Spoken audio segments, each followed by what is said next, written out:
Hey, what's going on guys, TurtyWurty here, and welcome back to episode 4 of the Forge modding tutorial for Minecraft 1.17. In this one, I'm just going to go ahead and show you how you can create an entity. Just a normal entity. I might do another tutorial after this showing how you can make a non-living entity, since it is a little bit different. So yeah, let's go ahead and get started. So the first thing you need to go ahead and do, same as the other two tutorials, is go ahead and create an initialization class. So let's go ahead, create a new class, and I'm going to call this entity init, but obviously, as I have said in previous tutorials, you can call it mod entities, you can call it tutorial mod entities, whatever you want to call it. Entity init just makes sense to me. Okay. And in here, we just want to, once again, create the deferred register, just like every other tutorial. It's not going to be much different. However, entities are a little different. So, you don't register an entity, you register an entity type. So an entity type basically holds some very simple information about the entity. And it is the thing you register. The actual entities themselves are created from the entity type. So it is literally just entity type, and then this will be a wildcard up here. Let's just import that, or maybe not.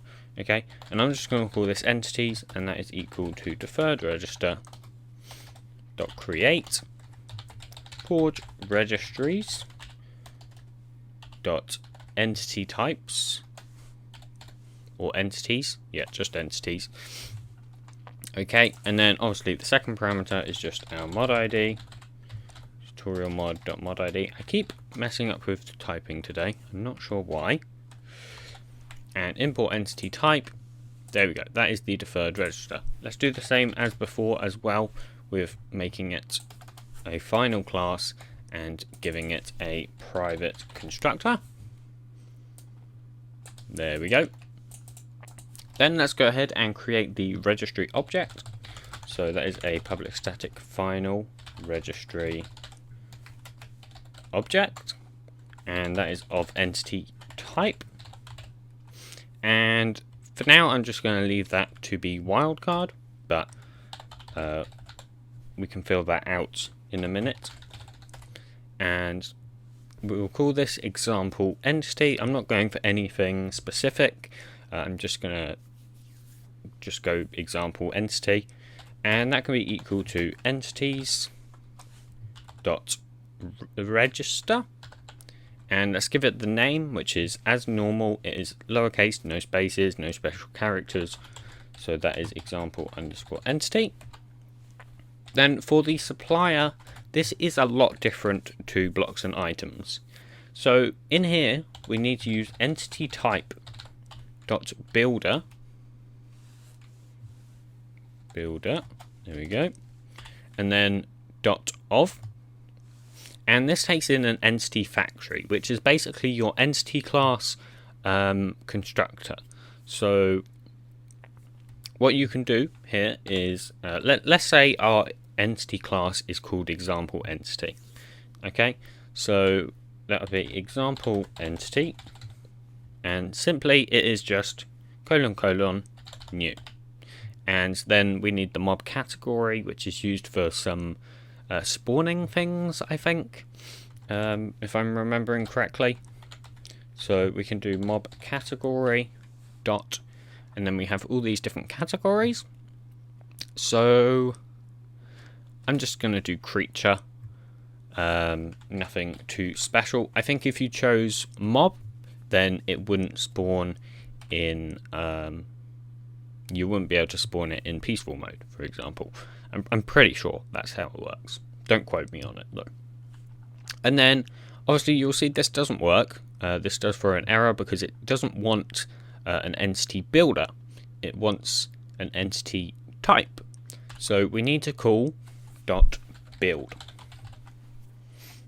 Okay, and there are also some other things we do want to add to this. However, That's not really going to work until we go ahead and create this entity type class. So we can actually now replace this wildcard with example entity, since that is now what we've decided our class will be. So we do still have some errors, but we can fix those in a second once we create the class. So let's go over to our main package right here, and let's create a new one called common. And inside of that, I'm going to create another one called entity. Okay, and while we're at it, let's also create another package for .client. So we have a client, a common, and a core. That's just how I lay out my packages. You can do it however you want. It doesn't really matter how you do it. Just have it in an order that you understand and will make sense. That's personally what I recommend doing. This makes sense to me. Core is like your, really important stuff.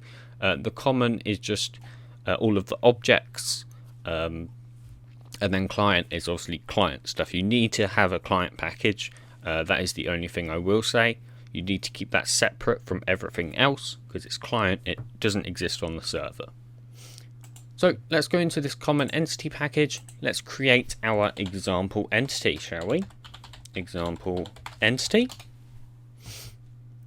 Now, this can extend a whole entire multitude of classes. So let's just go into the entity class really quickly. Here we go. And if we hover over this with control, we can open the implementation.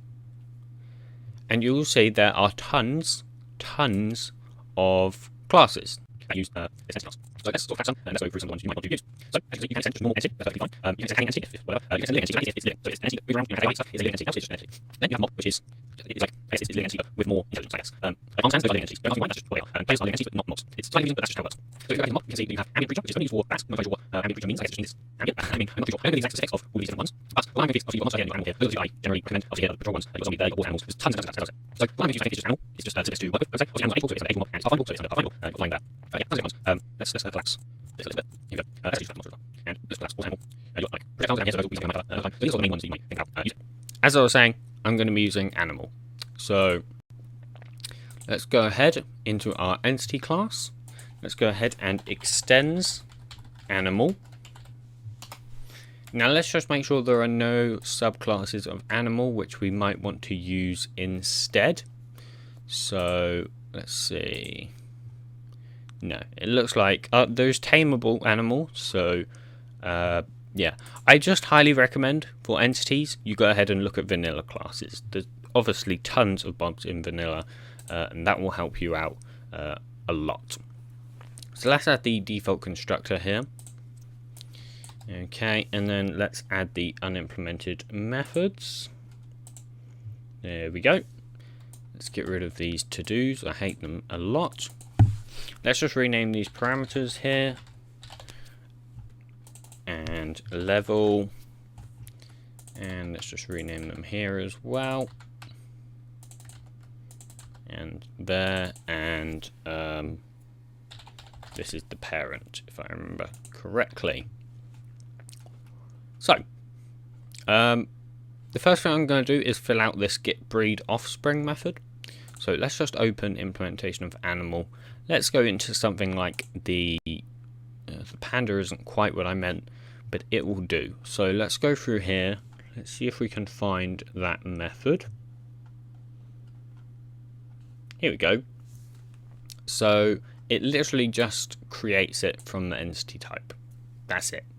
It does call set attributes. Not sure what that is. Oh, some special attributes. Okay, fair enough. Okay, so we can literally, in that case, we can literally return entity init dot example entity dot create. Oh wait, no, we have to call dot get. Of course. Dot get dot create, and then that just takes in the level. There we go. Let's just go back and make sure there wasn't anything else. I feel like there was probably more than that. Nope, that was it. Okay, fair enough. We do obviously have an error here. Let's just go ahead and import this class in here. Okay, so what constructor is it looking for? Entity type T level that is applicable here. Okay, so we might need to just use generics on that of method. Nope, that's not going to work. Okay, so it wants entity type example entity. Easy. So we can just change this right here to example entity. And there we go. Oh, no, never mind. We can just make this public. Not sure why it defaulted to protected. That's very interesting, but that should fix the error. Oh, and obviously we have to pass null into here, right? No, that's not right. That's for block entities. So in this build method, we do actually need to create a resource location if it wants to load. Okay, and in here we just pass in our mod ID as the key. So tutorial mod ID, and then the name of our entity. So example underscore entity, and then we just call .toString. And that gives us the string that we need to build it. As I was saying earlier, there are some other methods we can call on here. So you can make it like fire immune. You can make it so it doesn't save. I don't know why you would want that. You can make it so it can't be summoned. Don't know why you would want that either. But there are a bunch of ones in here. The important one that you should be looking at for just normal entities is the sized method, and that is for setting the hitbox. So I'm not exactly sure how big I want my entity to be right now, but I'm just going to put 0.8 and 0.6. I'm not sure exactly how big that is, and I'm not sure exactly how big I want my entity to be, so we can obviously change it later. There's nothing, there's no issues there. Okay, I mean, this is an entity. We have an entity now, but there are a few things you might want to do. So register goals. This is for your AI. So this is how you can basically add some AI. So if we go into the Panda here, we can see some goals. So there is the float goal. What's this for? This is for floating in water. So I would say this is a fairly important goal. We can just copy it across. Generally, you can just copy them from vanilla classes, and that will sort of give you the goals you really want. So like random look around goal, let's pop that in here. Follow parent, water avoid random stroll. Yep, let's copy those two. I think the Panda is probably not the best example because it has its own goals for the most part. Let's look at instead something like the pig then. And yeah, this is where you'll get most of the normal goals from like pigs and stuff. So actually I'm going to copy all of these ones and just replace all of these ones. What's in the super? What are the super goals? There's none. Okay, so we can just, we don't need to bother with, no, we don't need to bother with calling the super. That's a waste of time. Okay, and here you can see there's some tempt goals. Let's get rid of that. Let's actually add attempt goals of our custom item, shall we? So example item.get. That means it will get tempted by our custom item. So yeah, I told you there'll be a use for making it public, and that is going to be our use. So yeah, this will just have the normal goals of the pig, pretty much. The next thing we need to go ahead and do is the attributes. So in recent versions, you must set attributes for an entity.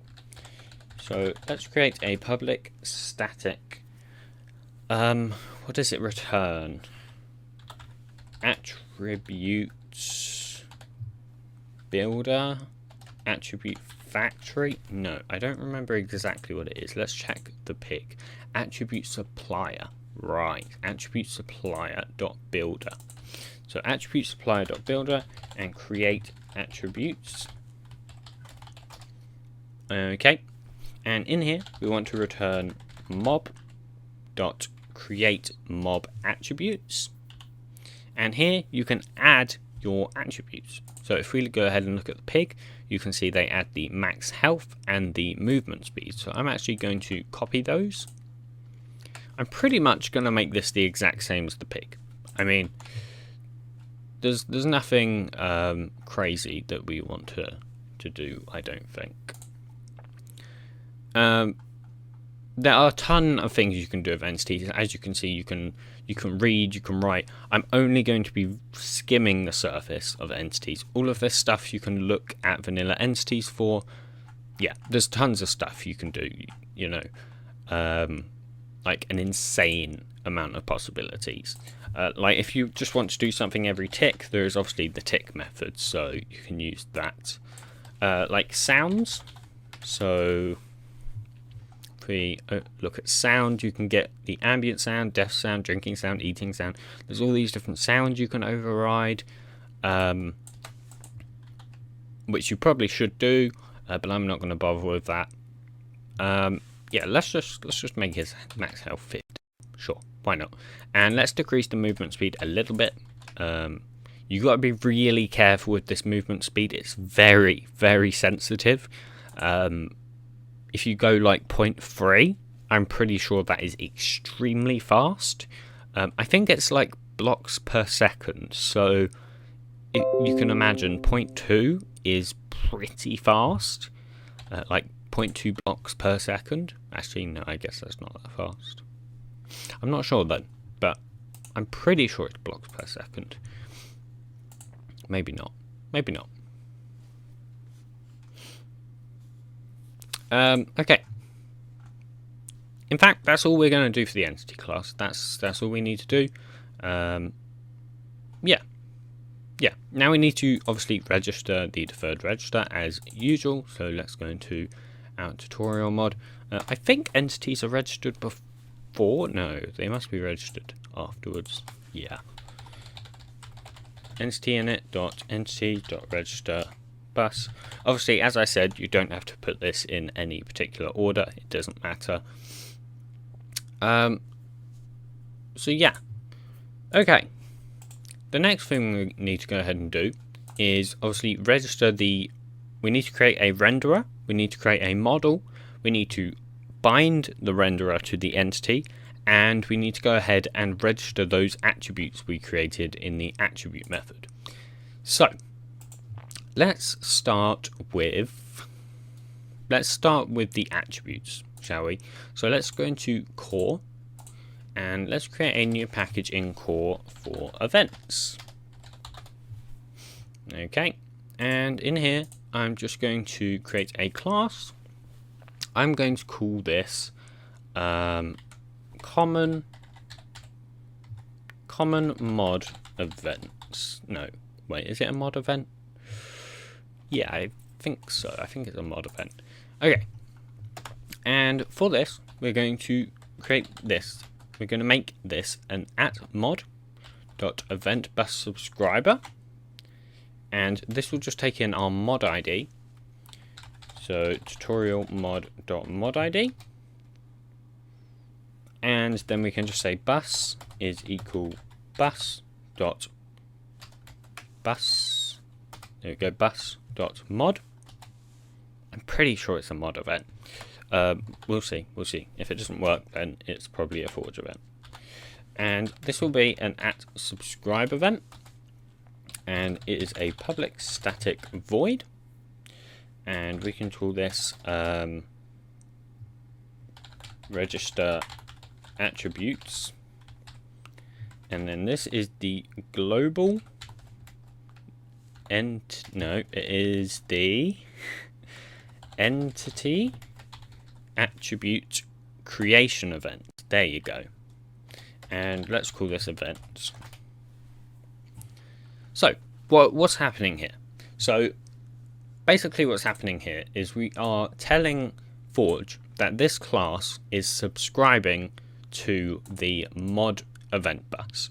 As I said in a previous episode, the bus is basically what goes ahead and picks up all the events and delivers them to the hooks. So yeah, pretty much this is subscribing to the Modbus, and any subscribe events in here are the events that are going to go to the bus. So the event that we are subscribing to is the entity attribute creation event. So anytime this event is fired, this method will be called. So we can just call event dot, and let's see if I can find the method, event dot put, there you go, and entity init dot example entity, and as I said in the previous episodes, you need to call dot get so that we can actually get the entity type, and then we can go ahead and put the attribute supplier. So that was example entity dot create attributes dot build, because we originally had a builder and we just need to build the builder.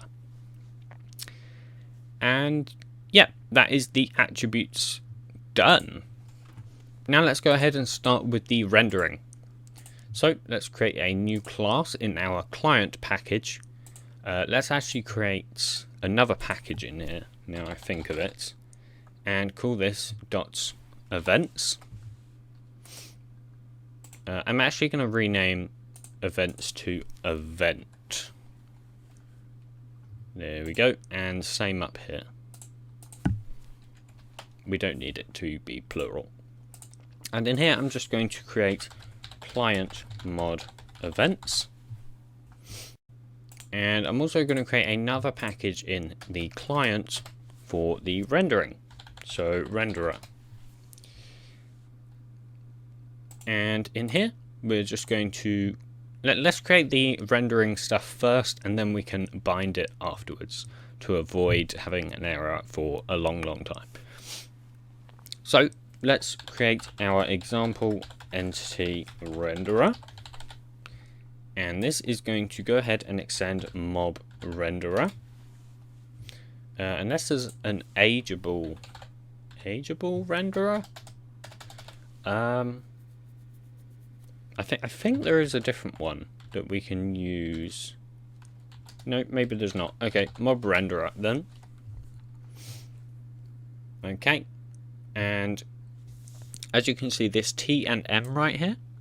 So this is the entity class and the model. So that is just example entity, since that's our entity class, and then the model, which will be example entity model, which will also need our entity actually. So example entity. It's probably just better actually doing type extends example entity and then passing in type to there and there. This probably looks a bit strange, but it should be fine in a second. Oh, we're going to have to create this model as well. So let's create a new package in our renderer for model, and let's just really quickly create this model class, even though we will be replacing it soon. And this does need to extend something, but I think it doesn't matter. Oh, it does obviously need a type. So let's go type extends example entity. Import that. Save. Import.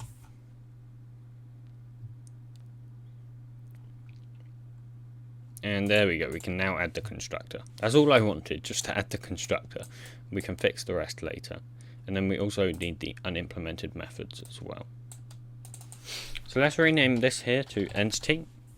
Let's rename this here to context. Rename, we can get rid of these two parameters right here. Okay, and just pass the context. And this will be the model, which will just be a new example entity model. And then this is the shadow size for this last parameter. So we'll just put 0.5. Sure. Okay, and just for this get texture location, let's really quickly go ahead and create a field for that. So that will be a private static final resource location. I'll just call this texture is equal to a new resource location. And obviously this will have our mod ID as the first parameter. And then it will be in textures. Then it will be in entities. And then it will just be example entity and .png. So essentially here a resource location is just a location to the resource. I mean, it's actually fairly self-explanatory. It's literally just a location to the resource that you're passing into right here. So it uses the mod ID as sort of the key, and then it goes down from there. Obviously we can just return texture in get texture location. By the way, the reason we are making this constant is because this method is called, I believe, every tick or every frame. So we don't want to be creating this resource location every frame. That would be horrendous. Yeah, that'd be pretty awful. Okay, I think we have done everything here, apart from obviously creating the entity model. So let's go ahead and create the entity model. And the program I recommend for creating entity models is Blockbench. So when you're in Blockbench, you will need to go ahead and make sure you create a modded entity. And here you can just choose the version. So the one you want to be choosing, you'll see that 1.17 isn't actually on here, which is really unfortunate, and I hope that they update it soon to add that. They haven't yet. I really hope they do. What we just want to do is choose 1.15-1.16 Moj maps. And we can leave the texture size. We can leave the file name and the model identifier as well. Okay, and once you're here, you can just go ahead and create the entity model, pretty much. Just make sure you add groups. Groups are very important. That's how you do animations later on. Yeah, that's a very important thing to go ahead and add.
Okay, my bad.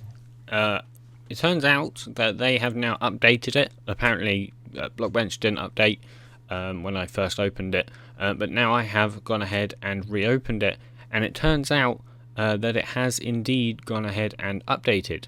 So let's go ahead and open the BB model again, and we can go ahead and go to project, change this to 1.17 Moj maps, and just make sure we flip these two around. So change that, get rid of that, and these are both going to be example entity model. That's what I got wrong last time. So let's go ahead and confirm, and we can now file export Java entity, and we can now go ahead and put this in our code. So let's go to source main Java, IO, GitHub, do real tutorial mod, client, renderer, and then model, and we can go ahead and replace this file right there. Now if we open up Eclipse and just hit refresh, we should see our model, and wow, okay, this is a mess. This is fine. First of all, let's remove this comment up here. Second of all, let's click this first error, and we should be able to add the package declaration. No, okay, we have to add the imports first. Okay, so let's import everything. So let's make sure you import entity from net.minecraft or world.entity.entity, and the rest should all be fine. Then save it, the package. Here we go. So this error up here, we can add the package declaration. That will fix all the errors. And here we go. So what are these? Right, of course. So we can go ahead and just remove these assignments because they are not actually needed. We don't need to assign them to anything. Okay. And let's just do a quick format because it's a bit messy. There we go. And we can just close this method that is not needed. Let's change this to this.body. That's just how I like to have variables like that. Okay, next thing we need to do is just change this resource location right here.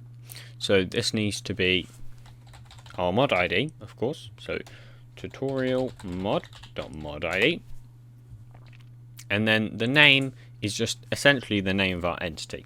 So example underscore entity. There we go. And leave that as main. There we go. So now we can just go ahead and get rid of that. Let's change this T to type. So I'm not sure if I can just rename it or not. Seems like I can. That's fantastic. So type, and let's change this entity here to example entity. Okay, so that has now fixed all of those errors. Okay, the next thing we can go ahead and do is go back into our renderer, and here it will ask for the arguments. Okay, so we have this create body layer method, as you can see. However, we don't actually need that, not right now. The thing that we need is this layer location. So let's come back into our renderer, and where we have this error, we can just call context.bake layer, and then that will be our example entity model dot layer location, and there you go. That will fix that nice error.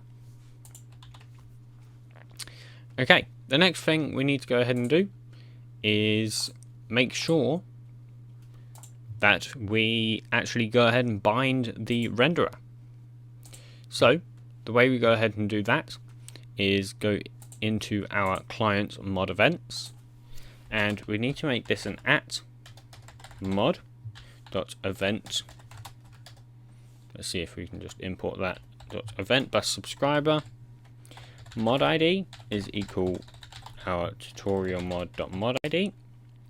The bus is equal bus.mod,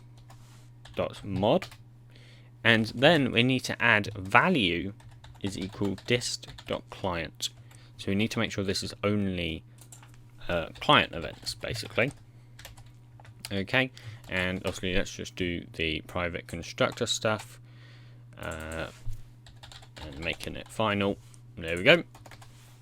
Then let's add an @subscribe event, and then a public static void. It must be static void, by the way. I don't know if I mentioned that before, but it has to be static void if it's an event. And let's have the client set up. Okay, and then that takes in the FML client setup event. Never mind, that's not right. We need the entity. Here we go.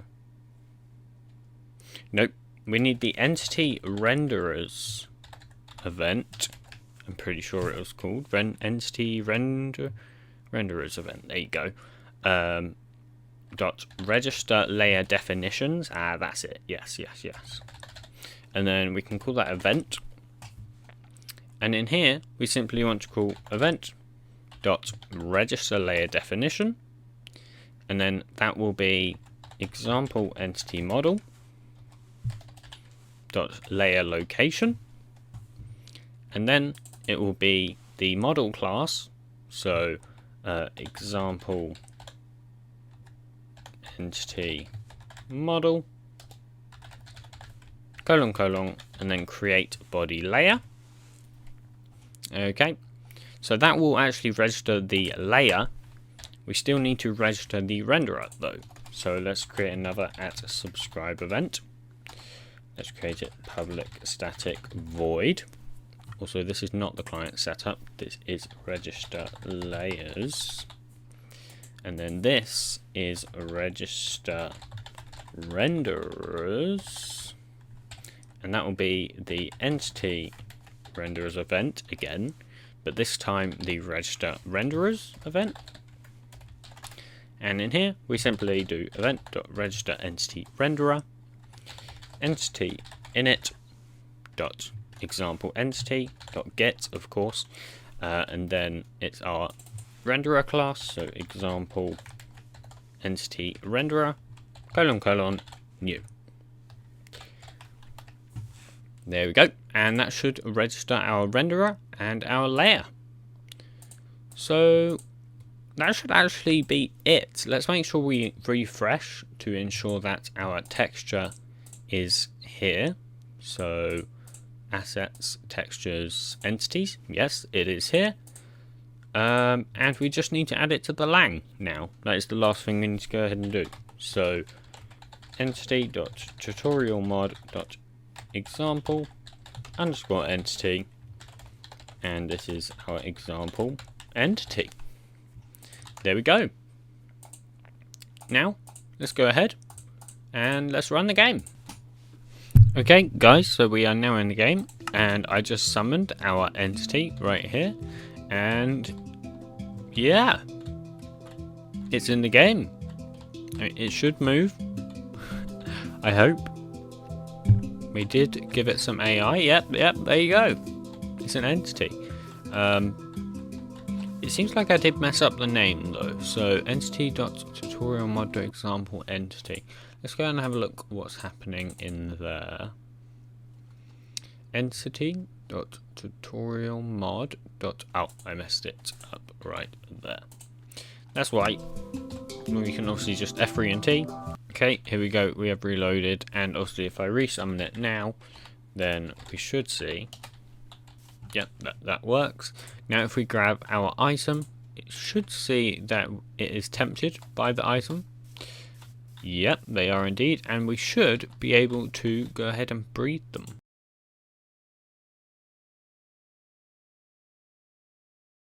So yeah, we have entities.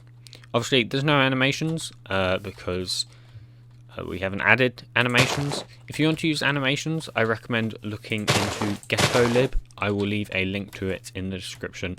That is great for animations. They already have a good wiki, so I'm not going to be making a tutorial on that, at least not anytime soon.